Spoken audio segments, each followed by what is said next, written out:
जय गुरु जी। दोस्तों, एक बार फिर आपका अपना प्रिय आरजे आदि कश्यप मुंबई चा मानुस और आपके लिए लेकर आया आपका मनपसंद प्रोग्राम पॉजिटिव कर्मा। आज है एपिसोड नंबर 817। आपका समय ज्यादा ना देते हुए आपको एक बहुत ही अच्छी कहानी सुनाने वाला हूँ आरजे आदि विशेष में। मुझे उम्मीद है कि भावनात्मक कहानी है, बहुत ही इमोशनल स्टोरी है, पारिवारिक कहानी है और मुझे उम्मीद है कि ये आपको पसंद अवश्य आएगी। उससे पहले शुरुआत करता हूँ इस कार्यक्रम की कुछ इस प्रकार। दोस्तों, सुख और दुख ये तो अतिथि होते हैं, यानी कि मेहमान होते हैं जो बारी बारी आते हैं और चले जाते हैं।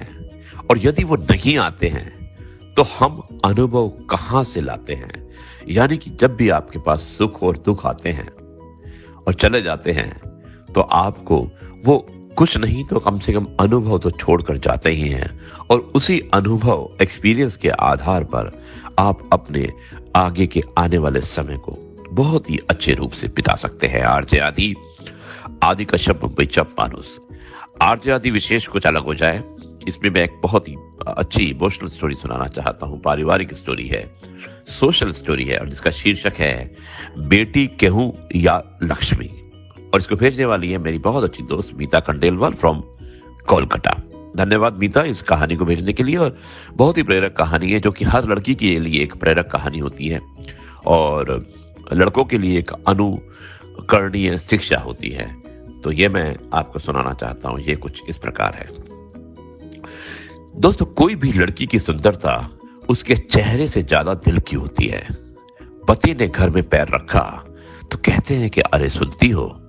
वो यही कहती है पति को हमेशा कि अरे। पति कहता है कि अरे सुनती हो। आवाज सुनते ही पत्नी हाथ में पानी का गिलास लेकर बाहर आई और बोली, अपनी बेटी का रिश्ता आया है। अच्छा भला इज्जतदार सुखी परिवार है। लड़के का नाम युवराज है और बैंक में काम करता है। बस बेटी हां कह दे तो सगाई कर देते हैं। बेटी उनकी एकमात्र लड़की थी। घर में हमेशा आनंद का वातावरण रहता था और कभी कभार सिगरेट और पान मसाले के कारण उनकी पत्नी और बेटी के साथ कहासुनी हो जाती, लेकिन वो मजाक में निकाल देते। बेटी खूब समझदार और संस्कारी थी। एसएससी पास करके ट्यूशन सिलाई का काम करके पिता की मदद करने की कोशिश करती थी। अब तो बेटी ग्रेजुएट हो गई थी और नौकरी भी करती थी, लेकिन बाप उसकी पगार में से 1 रुपया भी नहीं लेते थे और रोज कहते, बेटी ये पगार तेरे पास रख ले, तेरे भविष्य में तेरे काम आएगी।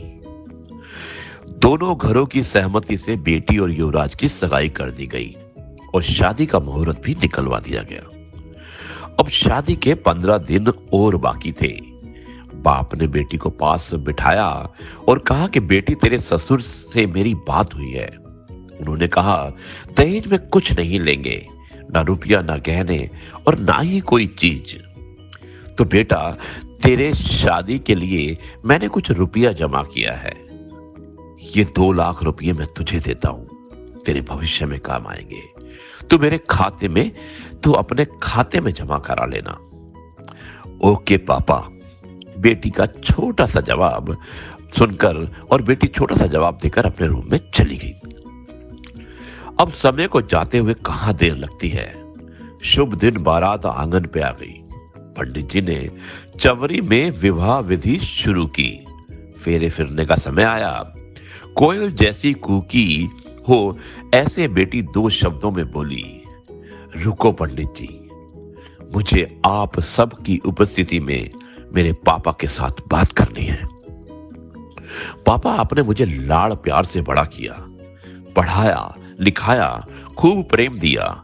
इसका कर्ज तो चुका सकती नहीं हूं, लेकिन युवराज और मेरे ससुर जी की सहमति से जो आपने दिया 2 लाख रुपए का चेक मैं आपको वापस देती हूं। इन रुपयों से मेरी शादी के लिए हुए उधार वापस दे देना और दूसरा चेक 3 लाख रुपए का जो मैंने अपनी पगार से बचत की थी, जो मेरी सेविंग थी, उसका है। जब आप रिटायर होंगे तब आपके काम आएंगे। मैं नहीं चाहती कि आपको बुढ़ापे में आपको किसी के आगे हाथ फैलाना पड़े। अगर मैं आपका लड़का होता तब भी मैं इतना ही तो करता ना। वहां पर सभी की नजर बेटी पर थी। पापा, अब मैं आपसे जो दहेज में मांगू वो दोगे? बाप भारी आवाज में हाँ बेटा, इतना ही बोल सके। तो पापा मुझे वचन दो, आज के बाद आप सिगरेट को कभी हाथ नहीं लगाओगे, तंबाकू पान मसाले का व्यसन आज ही छोड़ दोगे। सबकी मौजूदगी में मैं दहेज में बस इतना ही मांगती हूं। लड़की का बाप था, कैसे मना करता। शादी में लड़की की विदाई के समय कन्या पक्ष को रोते हुए देखा होगा, लेकिन आज तो बारातियों की आंखों में आंसुओं की धारा निकल चुकी थी।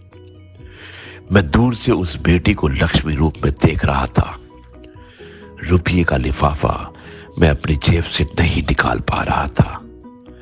साक्षात लक्ष्मी को मैं कैसे लक्ष्मी दूं?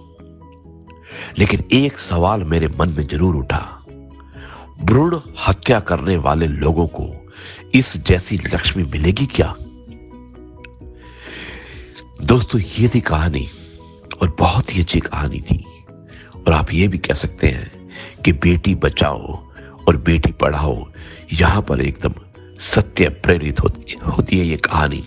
अब मैं इस कार्यक्रम को यहीं पर समाप्त करता हूं और अब आपसे विदाई लेता हूं।